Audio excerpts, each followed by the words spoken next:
Hello, I'm Rob. And I'm Rob. And welcome to Impossible Mission. And this week we're continuing on from last week, where we talked about, well, the topic was, if 12 months of indie games or 12 months of AAA, which would you rather have? Discuss. Yeah. Last episode we talked about AAA games, and this episode we're going to talk about indie games, so let's have at it. One of the things which I always appreciate is the fact that when you look at AAA games, they're kind of dictated by industry trends. Yeah. So they'll only make what is popular and what's making money. If something's seen as risky, they'll just completely cut it down brutally, like Old Yeller. Yeah. And if you're wondering what we mean, Fallout is a prime example. Yeah. Whereas in independent games, the passion that's in that side of the industry is much more pronounced, I think. Yeah. Because it allows people to make the game that they always wanted to make, whether that's an absolute idiotic folly or whether it's like bringing a genre back from the dead. Oh, yeah. And yeah, the passion of the industry is always from the people who are really doing it for the love of something, not doing it for the millions and millions of dollars of turnover. Let's put it this way, right? Indie games is the area where you can take what you think a game is and turn it completely on its head, right? Yeah. And you can do that in indie games with equanimity. You know, nobody's going to bat an eyelid if you do that. We've talked about Journey when we were talking about the Joy of Short Games, right? Yes. But Journey by rights, if you go by the traditional idea of what a game is, Journey is not a game. No, it's just a running simulator, I guess. Exactly. And yet, you talk to anyone who's played it, and they go, "This is a fantastic game." They don't define it as anything but a game. Yeah, and I think that's another aspect of it, where independent games can actually be stuff which you wouldn't actually classify as a game. Because personally, I wouldn't classify all of these games like the Walking Dead, Telltale Games ones. Telltale Games. Yeah. Tell Me Why, that new one.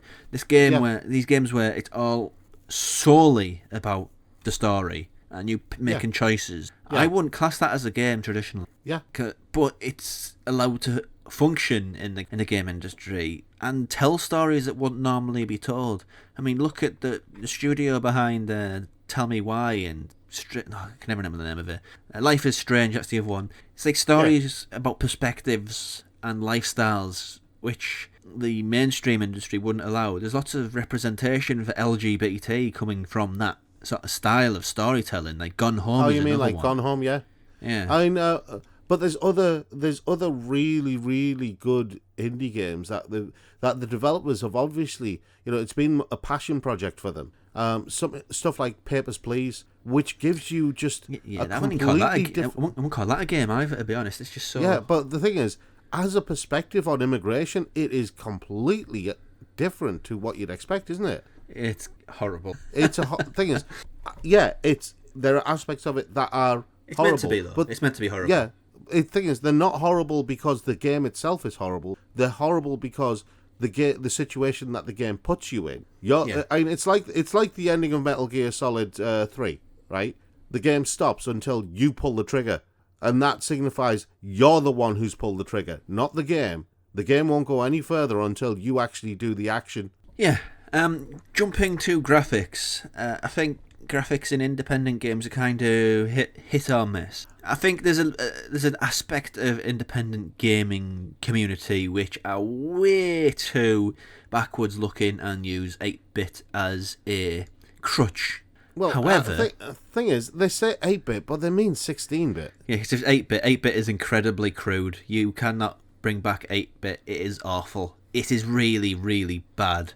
16-bit. I mean 16-bit. Yeah, 8-bit is basically like, square for a head and the rest of it is sticks. You can expand on it. Mario, the original Mario, for example, was 8-bit, right? Wasn't a lot to it. Yeah, there wasn't a lot to it. But the Mario that everyone remembers is the 16-bit Mario. That's just sort of being pernickety, but yeah, it's totally right. But I think what a lot of these developers do rely on that sort of retro trend a lot, and I'm not a particular fan of that.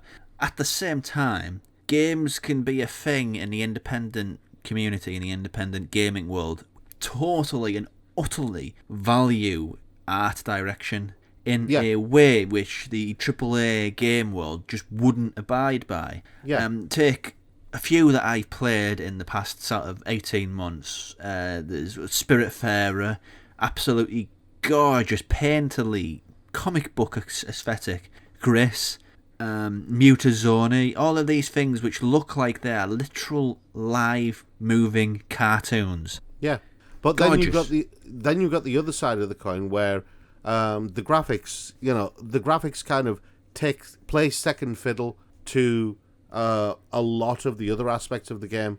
I mean, take Undertale as an example, right? Well, that's going back to that is probably 8-bit actually. Yeah. See, Undertale is one of those games that, again, it shouldn't work, right? It shouldn't work, but it does, and it works beautifully. Yeah. Undertale's one of those games where it has, the presentation is odd.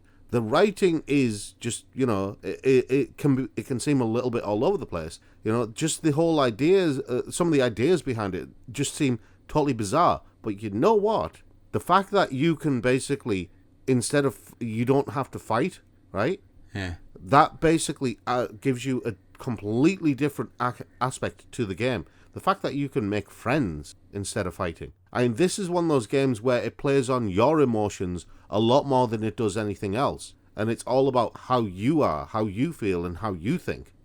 So if you want to make Undertale into a bloody gory game, that's on you. That's not on the game. Foregoing graphics for that level of gaming, that level of experience. But then you've got others where it just looks beautiful, as you said. I mean, what was it? If you look at something like Bastion, right? Bastion was a beautiful game, very colourful, right? Okay, it's isometric, but it's a very beautiful game, right? Okay, it's not the same kind of beauty as Spiritfarer. It's not the same kind of beauty as GRIS, but... Yes. Another aspect of indie games, which I think is the main underrated aspect of them, is let's take AAA games. Most AAA games come from America. Yes. Not from North America. Yeah. I wouldn't say there's many Japanese AAA games. I don't think they have the budget to really compete on that level. Well, I don't know. I think Final Fantasy, Persona, and Resident Evil. I think that's you're kind of scraping the barrel after that. Yeah, those would be a big three AAA games. And even when you have a really popular property like Sakura was, and you know how much I like Sakura was, right? That's like a mid-range game, if ever there was exactly. one. It's just a mid-range game. I'm a big fan of the Atelier games, and the Atelier games have been around forever. They're mid-range games, total mid-range games. I think Yakuza might be sort of nudging on the door of AAA. Yakuza, I think with Kiwami, I think they aren't nudging on the door anymore.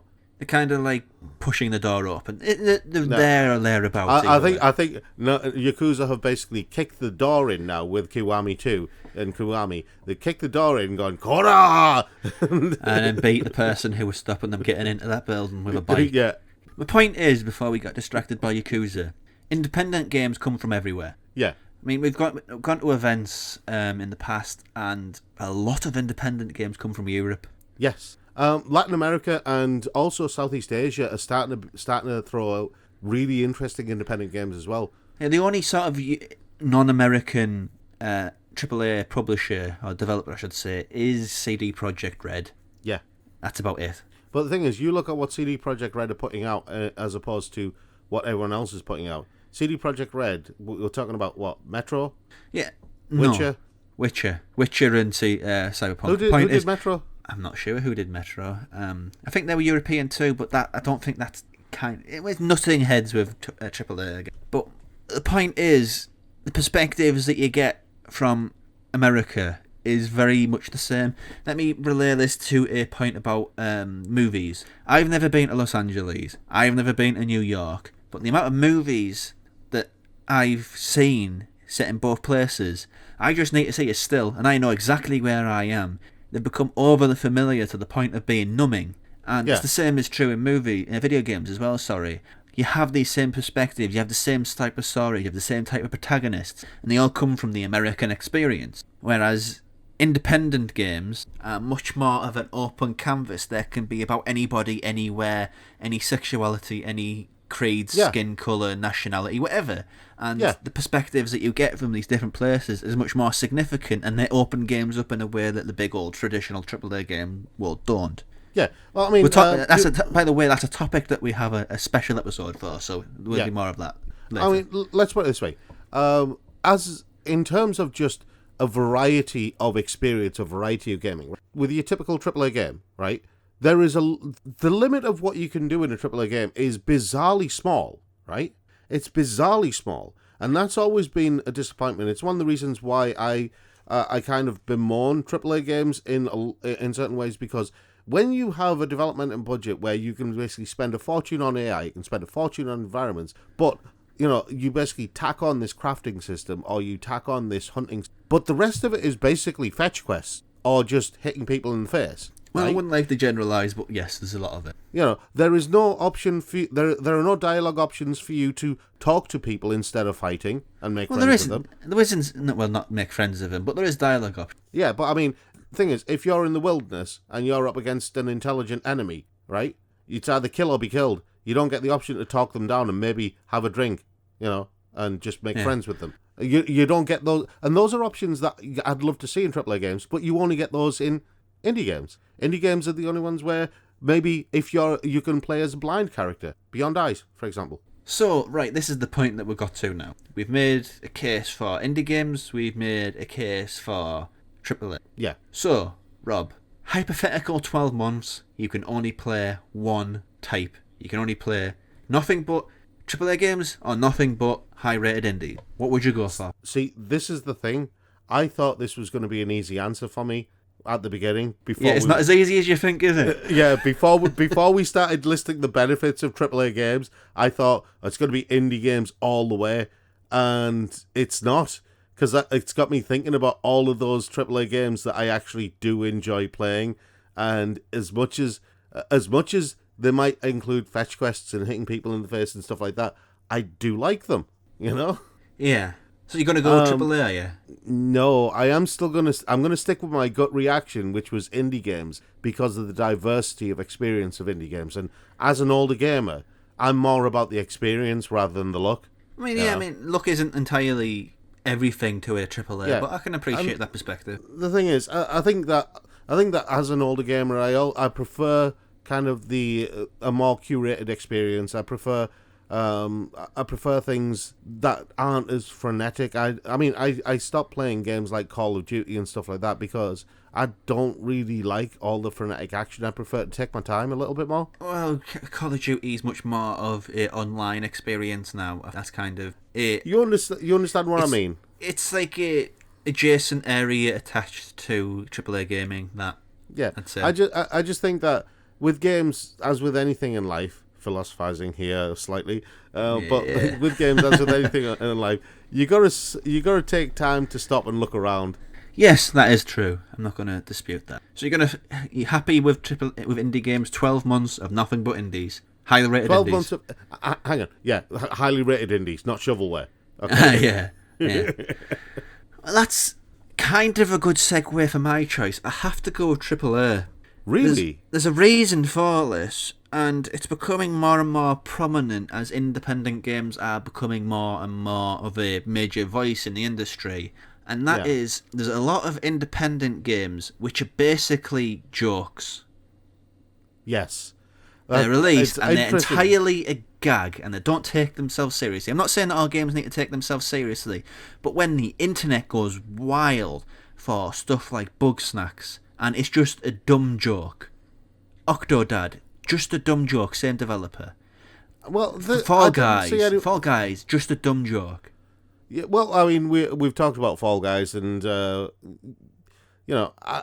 don't understand why everyone's gone crazy about Fall Guys. Everyone went crazy about Rocket League and what was that other one? The sword fighting one. Yeah, I know what you mean. The name's not jumping at the top of my head. Yeah, I know what you mean. But the point I don't care enough to remember it either. It seems like there's a lot of games in the indie world which are based on meme humour. Yeah. And I feel like because there's more people involved in the AAA world, if somebody suggests something dumb like, oh, we're going to make a game where, right, you eat a cake and you have cake arms. In the AAA game world, somebody's like, that's just stupid. What are you talking about? Yeah. There's like, it's 50-50 to that. You can say it's designed by committee and so everything has the edges sanded off. But at the same time, you can have these people who are all committed to making something genuinely remarkable. Yeah. You can have...